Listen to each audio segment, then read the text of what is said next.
Assalamu alaikum wa rahmatullahi ta'ala wa barakatuhu. Yan uwa barkanmu da warhaka.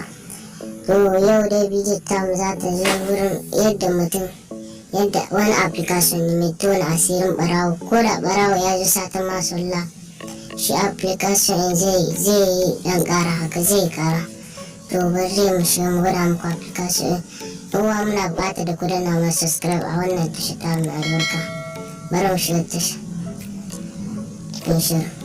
Da application nan gashi nan mun rubuta muku sunan shi jikin ekran. Bayan ka shige shi kamar haka zai wuro ma zaɓuɓɓuka haka tun wanda tana ajiye ne mutum zai ɗauka sai ta yi ƙara. Za mu amfani da shi insha Allah.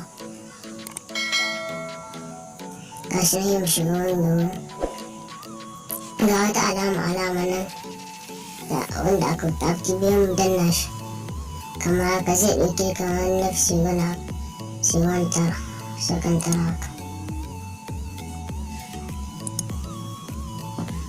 Yawwa bayan ya ida kamar haka ya ida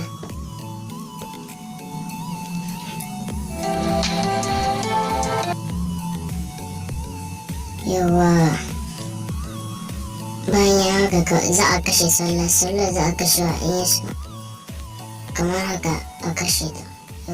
Yawwa bayan an kashe ta za a kunna ta.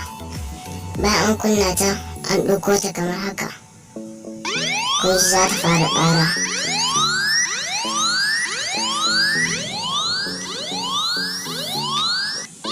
Ko da ma ba kunna ta tana iya yin ƙara.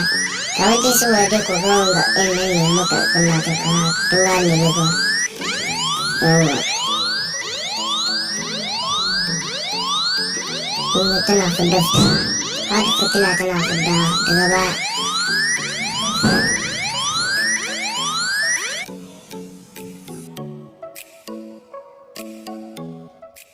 Ku danna mu da subscribe sannan ku danna alamar ƙararrawa yana da mun shigar shiri zai zo gare ku kai tsaye. Sai ku danna mana alamar